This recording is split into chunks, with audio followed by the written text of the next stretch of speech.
ఇప్పుడు మా నాయకుడు చంద్రబాబు నాయుడు గారు ఒక ఇన్స్పిరేషన్. ఆయన ఒక మాట అన్నాడు, దత్తత తీసుకోవాలా P4 అని అన్నాడు. దాని కింద ఒక ఆలోచన వచ్చింది. అంతకుముందు ఏదన్నా ఎవరైనా కనపడి ఎవరైనా వచ్చి ఇబ్బందులు అంటే ఏదైనా ఆర్థిక సాయం చేస్తున్నాం.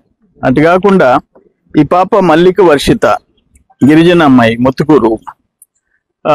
నేను ఆ స్కూల్కి పోయినప్పుడు అమ్మాయి కాలు వేళ్ళు నలిగిపోయి ఉంటే నేనేంటి అని అడిగితే చెప్పారు వాళ్ళ అమ్మ అమాయకురాలు, పనికి కూడా పోలేదు, అందుకని అమ్మాయిని అడాప్ట్ చేసుకుంటున్నాం అని చెప్పాను. అట్లే వీరంపల్లికి పోయినప్పుడు వీడు టపాసులు కాలుస్తా 3 ఏళ్ళు పోయినాయి వీడికి. వాడిని చూశాను. ఇప్పుడు SC కుర్రోడు, వాళ్ళ కుటుంబం పరిస్థితి కూడా అదే విధంగా ఉంది. అందుకని వాళ్ళిద్దరిని అడాప్ట్ చేసుకుంటున్నాం అన్నాం. వాళ్ళకి కావాల్సిన వస్తువులు అన్ని ఏర్పాటు చేస్తున్నాం. వీడిని తొందరగా ఎక్కడో ఒక రెసిడెన్షియల్ స్కూల్లో చేర్పిస్తున్నాం. తిరుపతి కలెక్టర్ కూడా లెటర్ పెట్టాను, ఫోన్లో మాట్లాడేసేసి ఈ పిల్లోడిని అక్కడ చేర్పిస్తాం. ఈవిని గురుకుల పాఠశాల, గురుకుల పాఠశాల పోతానంటుందంటే ఈ పాప కూడా గిరిజన అమ్మాయి. ఈ అమ్మాయిని కూడా ఏదో గురుకుల పాఠశాలలో చేర్చేస్తాం. వీలైతే ముత్తుకూరులోనే అకామిడేట్ చేస్తాం. టీచర్ అవుద్దంట. నువ్వేమవుతారా? యాక్టర్ అవుతావా? యాక్టర్ అవుతా అంటాడు. సరే, నేనేమంటానంటే అంతకుముందు 96 ఎండ్లో నేను మంత్రి అయినా. 97 జనవరి నుంచి జన్మభూమి అని చెప్పేసి ఒక ప్రోగ్రామ్ చంద్రబాబు నాయుడు గారి ఆలోచన. 30% ఎవరైనా డోనర్స్ పెడితే 70% గవర్నమెంట్ ఫండింగ్. అప్పుడు కొన్ని buildings, hostel, school buildings, cement రోడ్లు, అన్ని పథకాలకి దాతలు ముందుకు వచ్చారు. వాళ్ళ పేర్లు పెట్టాం. అంటే ఇప్పుడు నేనేమంటానంటే అత్యంత పేదరికంలో ఉండే గిరిజన కుటుంబాలు, కొంతమంది SCs. ఫస్ట్ నేను అన్నది ఏంటంటే ఈ పామాయిల్ కంపెనీస్ అందరినీ తలా ఒక కాలనీ అడాప్ట్ చేసుకోండి, దత్తత తీసుకోండి. ఆ గిరిజనుల ఆ పిల్లలు అక్కడ ఉన్న యోగక్షేమాలు కొన్ని మీరు చేయగలిగిన సపోర్ట్ మీరు చేయండి. గవర్నమెంట్ సైడ్ చేయాల్సింది మేము చేస్తాము.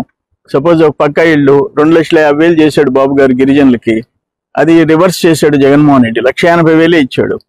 అడిషనల్ గా స్టేట్ గవర్నమెంట్ ఇది క్యాన్సిల్ చేసి పారేశాడు. ఆ 1,80,000 కూడా కాంట్రాక్టులకి ఇచ్చేసి దోచేసుకున్నారు. ఇప్పుడు మళ్ళీ గిరిజనులకి 2,50,000 అయింది, SCలకి BCలకి 2,30,000 చేశాడు. అటువంటి మేము శాంక్షన్ చేస్తాం. అవి కాకుండా ఇప్పుడు సోలార్ లైటింగ్ అనండి, వాళ్ళకి ఏదైనా ఒక కమ్యూనిటీ హాల్ అనండి, వాళ్ళకి పిల్లలు చదువుకునే దానికి ఇప్పుడు దేవరదెబ్బ గిరిజన కాలనీ నుంచి 25 మంది పిల్లలు 3 కిలోమీటర్స్ నడిచిపోయి 3 కిలోమీటర్స్ వెనక్కి వస్తున్నారు. వాళ్ళకి ఒక వ్యాన్ అరేంజ్ చేయమని CL కంపెనీకి చెప్పా, సెమ్కార్ప్ కంపెనీకి. అట్నే చలివేంద్ర నుంచి గిరిజనులు 25 మంది ముత్తుకూరుకు వస్తున్నారు, తిరిగి 3 కిలోమీటర్లు నడిచిపోతున్నారు. 6 కిలోమీటర్లు రోజుకి. ఆ బిడ్డలు వాళ్ళు చదవటమే గొప్ప, స్కూల్కి పోవటమే గొప్ప గిరిజనులు. వాళ్ళకి నేను అదానీ పోర్ట్ వాళ్ళకి చెప్పాను, వాళ్ళు ఏర్పాటు చేస్తామన్నారు. అట్లా ఇప్పుడు ఒక మోడల్ స్కూల్ గురించి ఆలోచిస్తున్నాం. కేరళలో ఉన్న ఒక మోడల్ స్కూల్ కలెక్టర్ గారు చూపించారు. దానికి కూడా BPCL వాళ్ళని స్పాన్సర్ చేయమని చెప్పేసి అడుగుతున్నాం. ఇప్పుడే మంచులక్ష్మి అమ్మాయి మా మోహన్ బాబు గారి కుమార్తె. మోహన్ బాబు గారు మాకు అటాచ్మెంట్ ఉంది. ఆ పాప కూడా మా పాపతో సమానం. ఇప్పుడే ఫోన్ చేసింది, అంకుల్ నేను మంగళవారం వస్తాను, ముత్తుకూరు హై స్కూల్ చూస్తాను, దానికి ఏం కావాలో మా ట్రస్ట్ తరఫున చేసేదానికి ప్లాన్ చేస్తానని మంచులక్ష్మి గారు ఫోన్ చేసినారు. అట్నే తల్లి రామ్మ నువ్వు అని చెప్పాను. ఆ పాపతో కూడా నేనుంటే నేను పోతాను, లేదు రాజు, శృతి, కొడుకు, కోడల్ని నేను పంపిస్తాను, మా వాళ్ళందరూ దగ్గర ఉంటారు. నేనేమంటానంటే మీ CSR ఫండ్స్ ఉన్నాయి, ఇక్కడ పెట్టండి. కొన్ని కంపెనీలు వాళ్ళు ఎక్కడో వాళ్ళ రాష్ట్రాల్లో CSR ఫండ్ ఎక్కడైనా పెట్టచ్చు, అక్కడ ఖర్చు పెడుతున్నారు. అటు చేయబాకండి.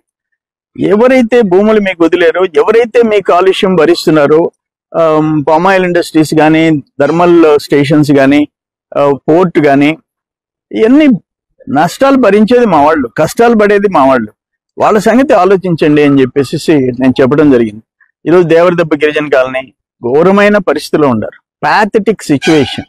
అటువంటి కాలనీకి ఏం చేయాలో చేయండి అని చెప్పి చెప్తున్నాను. డెఫినెట్ గా మా నాయకుడు చంద్రబాబు నాయుడు గారు ఇచ్చిన సందేశం జనంలోకి పోతుంది. దాన్ని మంచి బాగా రీచ్ అవుద్ది. 10 మంది పేదోళ్ళకి ఉపయోగపడే కార్యక్రమం రాష్ట్రం అంతా జరగదు.